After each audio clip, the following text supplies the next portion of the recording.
Hey guys, salut. Alors aujourd'hui une petite vidéo très courte, une astuce que je vais vous partager. Je fais cette vidéo car vous êtes très nombreux à m'envoyer des messages, donc sur Facebook, sur la chaîne, par mail, enfin, pour me dire que mes vidéos vous plaisent, que c'est super ce que je fais. Donc, bah, écoutez, je continue. Je sais qu'elles sont pas beaucoup vues pour l'instant, mais c'est normal, hein. Déjà, je dis pas de partager, de liker, de machin, enfin tout ce qu'il faut faire.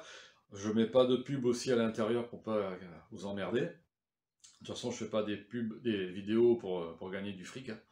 C'est pour partager avec vous. Donc du coup, bah, ça démarre hein, doucement. De toute façon, il faut bien commencer un jour.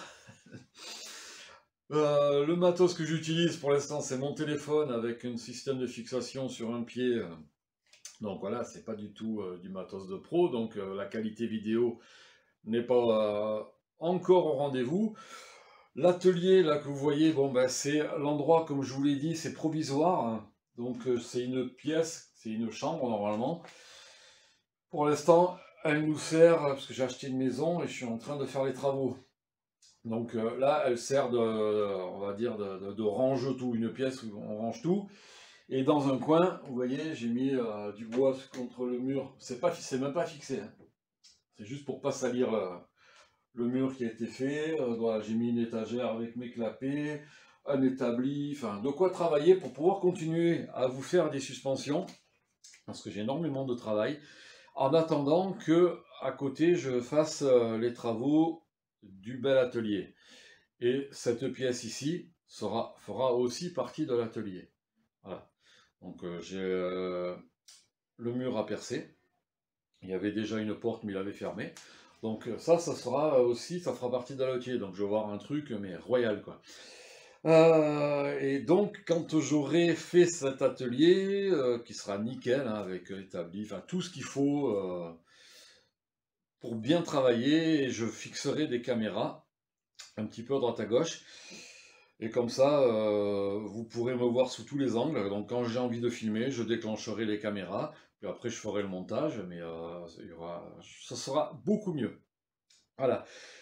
Euh, il n'y aura pas que pour les suspensions, bien entendu, puisque je suis aussi mécanicien moto de formation, même si j'ai suivi ensuite, lors de ma formation dans les années 80, pour devenir mécanicien moto, j'ai aussi pris une option. Donc j'avais l'option, il y avait de l'ajustage, de la soudure, et j'avais rajouté tout ce qui était système hydraulique.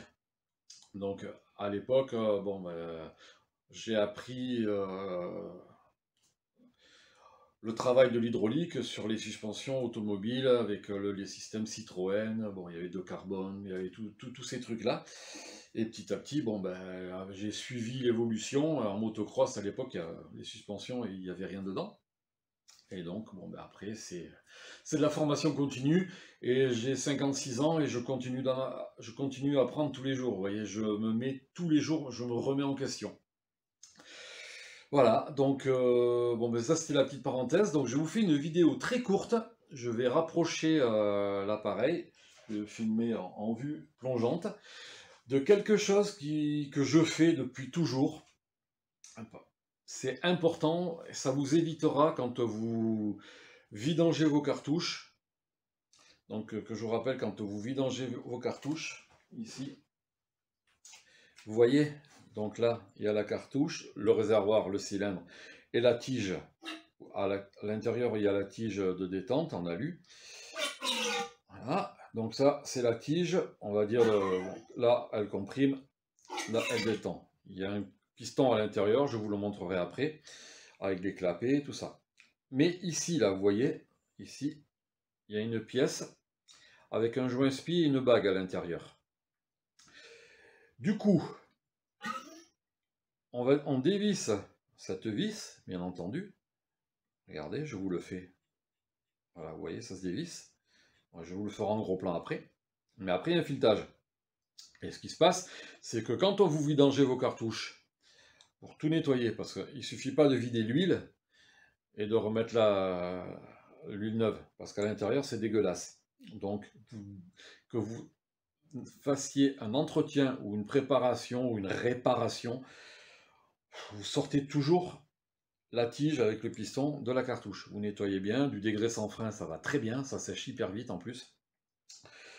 Donc voilà, mais justement, donc pour éviter de flinguer le joint SPI qui est ici, après du coup votre cartouche elle fuira et elle va se vider de son huile et donc ça ne fonctionnera plus, il n'y aura plus d'amortissement.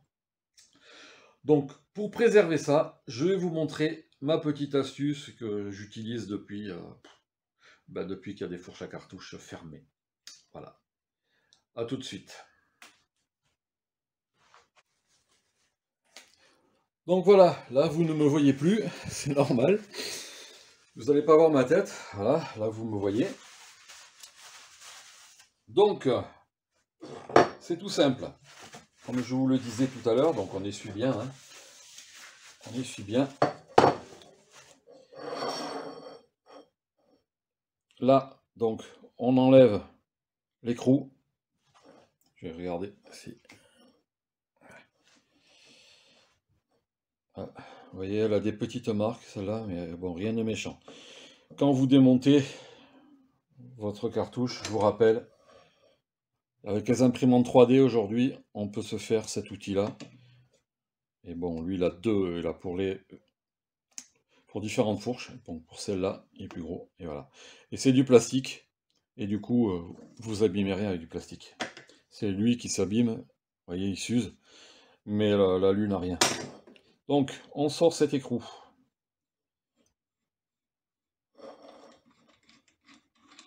Voilà. Ce qu'on fait, un petit coup de dégraissant. J'en ai mis partout, mais c'est pour vous montrer ce qu'il faut faire. Donc après, je ne vais pas pouvoir le tenir à la main, donc je me pose là-dessus. Je vais mettre les papiers pour la caler. Voilà. Et c'est tout simple.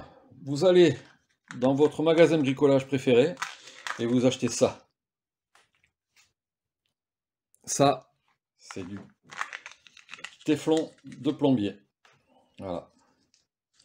Vous prenez, si vous, si vous y arrivez, voilà. Vous prenez le téflon et vous l'enroulez sur la tige. Voilà, faites quelques tours. Hop, on coupe. Voilà. Donc maintenant avec ça, donc c'est très glissant, hein, c'est du téflon. Quand vous allez sortir la cartouche, le filetage ne va pas couper les lèvres du SPI. Donc après, c'est simple, il suffit de pousser dedans. Et voilà. Donc, vous voyez, ça n'a même pas forcé. Et ça, c'est ce que je vous disais tout à l'heure. La tige de la cartouche. Donc on peut appeler ça tige de détente aussi, si on veut. Mais la tige de détente, c'est plutôt celle qui va à l'intérieur ici. Elle est sale. De toute façon, c'est une fourche de 450 CRF 2017, pour info. Donc une Showa 49, mais c'est valable pour toutes les fourches. Donc ça, c'est la petite tige qui va à l'intérieur. Qui est branchée sur votre bouchon de réglage. Voilà, elle est branchée là-dessus. Voilà, donc ici, vous avez les clapets de compression moyenne vitesse et ici les clapets de détente. Voilà, donc tout ça, vous dégraissez bien, vous nettoyez, ensuite vous dégraissez bien et nettoyez la cartouche, et ensuite vous remontez tout dans la cartouche. Là, je ne vais pas le faire puisque c'est une fourche, une moto que je suis en train de faire une préparation. En fait, elle a été déjà préparée par quelqu'un d'autre, mais pour un autre pilote. Donc c'est une moto qui a été achetée d'occasion. Et comme on le sait, généralement, les suspensions faites pour quelqu'un ne le sont pas forcément pour le nouveau propriétaire. Donc il est bien de réadapter les suspensions en fonction. Surtout que là, le pilote ne fait absolument pas le même poids. Là, on était pour une préparation pour un pilote très léger, et là, je suis sur un pilote qui a 110 kg, un peu plus même, du coup, obligé de modifier ça, de remplacer les ressorts, etc. Voilà, je vous rappelle, ça, c'est le piston de compression sur les Showa, donc 49. Voilà. Donc il y a tout ça à modifier, là aussi à l'intérieur. Voilà, voilà. Donc, rappelez-vous bien mon astuce. Le rouleau de téflon, ça va coûter 50 centimes, voire 1 euro. Pas besoin d'avoir le truc de compétition. Le moins cher, ça suffit largement. Et après, bah, il n'y a plus qu'à, hein.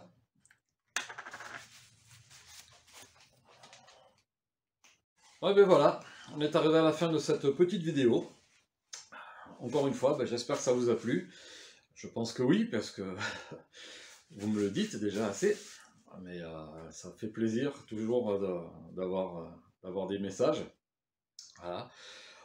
Dites-moi aussi quelle vidéo vous aimeriez avoir. Bien entendu, je ne vais pas vous dévoiler mes secrets de préparation. Voilà. Mais tout le reste, toutes les choses que vous pouvez faire vous-même quand vous faites l'entretien de vos suspensions, je sais très bien que pas tout le monde envoie ses suspensions à faire entretenir, parce que c'est quelque chose que on peut arriver à faire soi-même, à moins qu'on soit pas du tout manuel, qu'on n'ait pas les outils, tout ça. Mais pour ma part, j'ai surtout appris la mécanique moto, parce que je me suis spécialisé en motocross, les routières, tout ça, ça ne m'intéresse pas. Donc je me suis intéressé là-dedans, mais j'ai fait ma mécanique, et en faisant ma mécanique sur mes motos, ça m'a appris tout ce que je sais, et à aller travailler après chez les autres aussi. Bien entendu, j'ai des diplômes, je veux dire, tout ce qu'il faut en mécanique, diplôme pour l'hydraulique aussi, enfin bon voilà. Je suis pas... avant de faire quelque chose, professionnellement, euh, j'ai eu tous les diplômes que j'avais besoin. Voilà. On peut le faire sans diplôme, mais c'est vrai que pour ma part, j'avais besoin de... De toute façon, pour monter une entreprise, on est obligé déjà d'avoir des diplômes. Mais ce que je veux dire, c'est que j'avais besoin quand même de... Comment dire? Je ne sais pas comment vous le dire. De me certifier à moi-même que j'étais capable de. Voilà. Et quand, bon, ben, les examens... En plus, il y a 30-40 ans, c'était pas les examens d'aujourd'hui, hein. Aujourd'hui, on a un CAP mécanique moto ou un bac pro mécanique moto, et on n'a rien appris. Du coup, à l'époque, rien qu'un CAP, c'était au-delà d'un bac pro mécanique moto. Mais bon, on va pas rentrer dans le débat, hein. Les professeurs d'aujourd'hui ne sont plus les mêmes que ce qu'on avait avant. Et pareil, dans les concessions, moi j'ai, on va dire, le chef d'atelier dans la concession où je bossais, il était aussi préparateur, et bon, j'ai énormément appris avec lui. Parce que des fois, même avant que j'ai l'âge pour travailler dans une entreprise, donc j'étais encore à l'école, dès que je terminais les cours, j'allais à la concession et je passais mes heures dans l'atelier à le regarder faire. Et j'ai énormément appris. Voilà, j'ai énormément appris. Ah, le gars, il refaisait les vélos, il les alignait, les équilibrait. Enfin, non, l'équilibrage, il n'avait pas le matos pour, mais il faisait l'alignement, vous savez, parce qu'il faut différencier l'équilibrage et l'alignement. L'équilibrage, on retravaille les masses des vélos, on reperce, on met des inserts avec un métal plus lourd, enfin voilà. Donc c'est une grosse modification. Mais lui, il changeait les bielles. Et donc, il réalignait tout ça. Il refaisait les amortisseurs. Il les préparait pas encore, mais et du coup, c'est moi après qui était qui avait été prendre des cours. Enfin, par rapport à ce que je faisais moi à l'école. Et donc, du coup, j'ai montré deux, trois trucs. Mais il refaisait totalement les amortisseurs. Voilà. Il modifiait certains trucs. Il bossait beaucoup sur les Hollins et les WP, puisque les origines, il n'y avait pas grand chose à faire. Et voilà, donc en fait, j'ai énormément appris et c'est vrai que quelque part, maintenant j'ai l'âge, moi aussi, de transmettre ce savoir. Donc, en priorité, c'est mon fils, bien entendu. Mais bon, avec vous, je partage ces petites vidéos, ces petits instants d'intimité, on va dire, hein, entre vous et moi tout seul ici. Et puis, voilà, ça me fait plaisir. J'espère que vous... Dites-moi ce que vous voulez que je vous fasse comme vidéo. J'essaierai de le faire. Et, euh, et puis voilà. Je vous souhaite un bon week-end. Et puis, à bientôt!